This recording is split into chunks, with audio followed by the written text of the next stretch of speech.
Good evening, ladies and gentlemen. I'm Kevin Johannes, and today I'll be refuting an article by Megan James and her beliefs on why she thinks NCAA athletes should not be paid. I'll be using the problem solution organizational pattern to persuade my audience that college athletes should be compensated financially based off their likeness and revenue. I would like to present my audience. Awesome. Let's get started. In 1863, slavery was temporarily ended. Yes, temporarily. In 1906, slavery was revived through the National Collegiate Athletic Association and the slavery they put on their players. As an athlete all my life, a die-hard fan of all sports across the board, and now a college student, I grew up learning about the controversial system of the NCAA, and now I'm knowledgeable enough to understand and explain what's going on.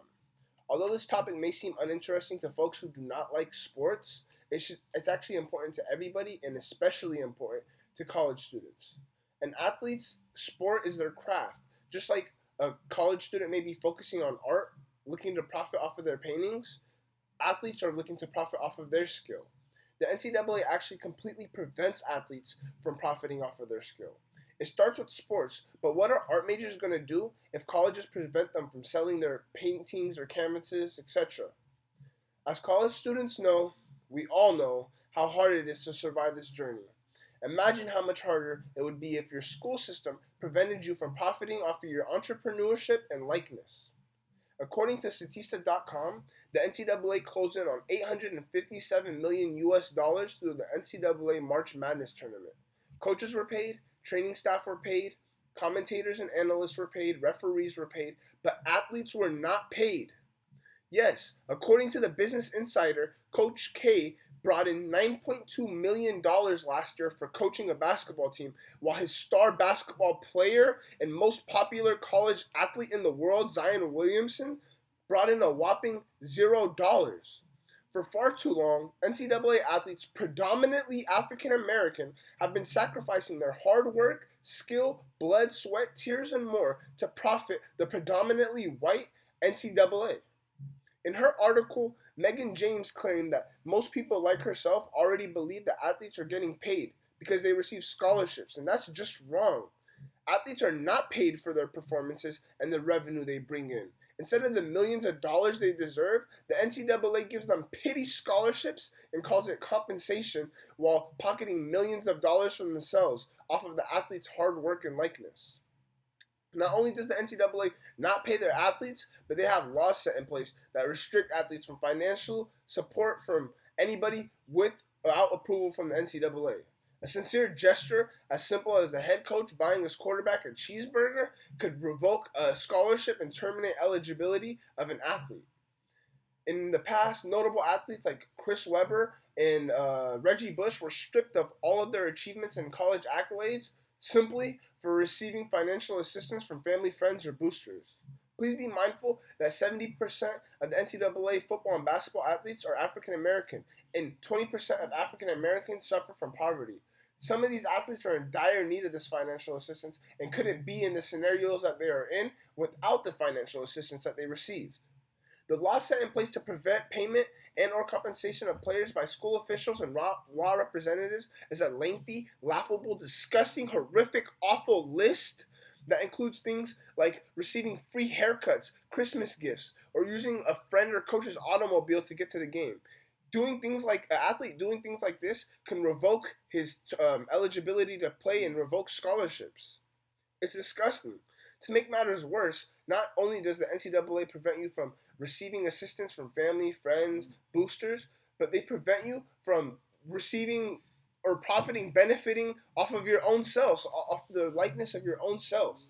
That means you're not allowed an agent to access business opportunities like shoe deals, endorsements, commercials, inventions, or almost anything else like that that makes you money. It's terrible. This restricts athletes from exploring what's in their best interest and obligating them to play for free or to throw away their eligibility in college education for exploring something as normal as an internship or opportunity to temporarily play basketball professionally. Although the NCAA prevents you from profiting from your own likeness, of course, they make sure they profit themselves. Popular athletes like Zion Williamson made the NCAA millions off of his name last year. Yet he was compensated with what? A scholarship? Athletes should be able to support their livelihood and prepare for their future by being compensated for their athletic endeavors, especially since it puts their futures at tremendous risks. Athletes are at risk of injury, which can end their careers and change their lives forever. If a collegiate athlete gets hurt while playing, they are at risk of never being able to play again. Other top athletes who get hurt may ruin their draft stock, reducing their chance to play professionally because they hurt themselves playing for free. Blasphemous. Athletes deserve the right to support themselves and make a living in their desired field, just like other students are able to take internships with companies while still being a student. Restricting an athlete from weighing his best opportunities out is detrimental to his future and ultimately not in his best interest. It goes against everything that the college system stands for. Now that I've exposed the corrupt system, I would like to present a reasonable solution to compromise the suffering of athletes with proper compensation based on the revenue and the right for the players to explore professional opportunities. In my plan, athletes will receive a respectable percentage in a royalty revenue-like based system for the money that they will help generate, along with being able to explore professional opportunities as well. Athletes will earn a percentage of jersey sales, bobbleheads, merchandise, and any other advertisement, promotion, marketing associated with their names, just like any other professional sports league would provide. A jersey of UNC superstar Cole Anthony is listed online at about $60. In my plan, Cole will be receiving a third of that $60 considering the production it costs to make the product. Athletes will also earn a portion of the nationwide televised tournaments such as March Madness, college football playoffs, and conference tournaments, which will generate hundreds of millions of dollars. The views go up and down. That being said, athletes' profits will fluctuate with the revenue. All we're asking here for is equality. It's time to end free labor in the college sports world. No longer should student athletes continue to play and work for free. They should and will be compensated for the money that they generate for the corrupt NCAA. Thank you.